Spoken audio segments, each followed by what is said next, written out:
మెదక్ జిల్లా నార్సింగి మండలం నర్సంపల్లి గ్రామంలో ప్రతి గింజను ప్రభుత్వం కొనుగోలు చేస్తుందని రైతులు ఆందోళన చెందాల్సిన అవసరం లేదని market committee chairman Tadem Vengalarao స్పష్టం చేశారు.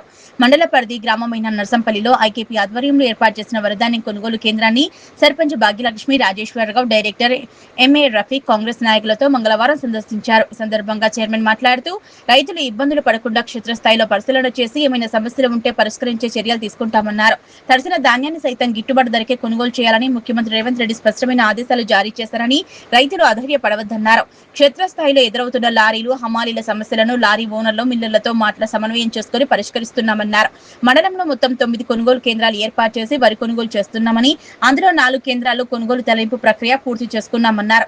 మిగతా కేంద్రాల్లో దాదాపు కొనుగోలు పూర్తి అయ్యాయని, ఒక్కో కేంద్రంలో 3 నుంచి 4 లారీల వడ్ల వరకు మిగిలాయని, వాటి కొనుగోలు మరో 3-4 రోజుల్లో పూర్తి చేసి మిల్లులకు ధాన్యం తరలిస్తామన్నారు.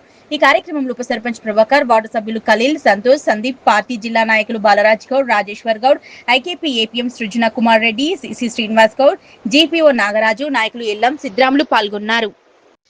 ఈరోజు నార్సింగ్ మండలంలోని నర్సంపల్లి గ్రామానికి రైతుల ఇబ్బందులను తెలుసుకోవడానికి రావడం జరిగింది. టోటల్ నార్సింగ్ మండలంలో 9 కొనుగోలు సెంటర్లు పనిచేయడం జరిగింది. దాంట్లో ఇప్పటికీ 4 కొనుగోలు సెంటర్లు టోటల్గా ధాన్యాన్ని కొనుగోలు చేసి అక్కడ సెంటర్లు కూడా బంద్ చేయడం జరిగింది. ఇంకొక 4 సెంటర్లలో ఒక్కొక్క సెంటర్లో 2 లారీలు 3 లారీల ధాన్యం ఇంకా మిగులుబాటులో ఉంది. రైతులు ఎవ్వరు కూడా అధైర్యపడాల్సిన అవసరం లేదు, ఇబ్బంది పడాల్సిన అవసరం లేదు. తడిసిన ధాన్యాన్ని కూడా గవర్నమెంట్ కొనడానికి సిద్ధంగా ఉంది కాబట్టి ఎవ్వరు కూడా అధైర్యపడొద్దు. ముఖ్యమంత్రి గారు స్పష్టంగా ఆదేశాలు జారీ చేశారు. ఎంత తడిసినా కూడా ధాన్యాన్ని కొనుగోలు చేస్తాం. మీరు ఎవరు కూడా అధైర్యపడొద్దు, ఇబ్బంది పడొద్దు. మేము కూడా క్షేత్రస్థాయిలో పర్యటించి ఎక్కడెక్కడైతే ఇబ్బందులు ఉన్నాయో లారీ ఓనర్లతో మాట్లాడుతున్నాం. ఎంఆర్ఓ గారితో, ఏపీఎం గారితో అందరినీ కోఆర్డినేట్ చేసి రైతులకు ఇబ్బంది లేకుండా మా సర్పంచ్ గారితో కానీ అక్కడ లోకల్ నాయకులతో కానీ అందరితో సమన్వయం చేసుకుంటా రైతులకు ఇబ్బంది లేకుండా చేద్దామనే ఉద్దేశంతో ఇలా క్షేత్ర పర్యటన పెట్టుకున్నాం. రైతులు ఎవ్వరికి కూడా మేము ఇచ్చే అభయం ఏంటంటే మీరు ఎవ్వరు కూడా ఇబ్బంది పడాల్సిన అవసరం లేదు. ప్రతి గింజ కూడా కాంగ్రెస్ ప్రభుత్వం కొంటది, మీకు గిట్టుబాటు ధర చెల్లిస్తుంది.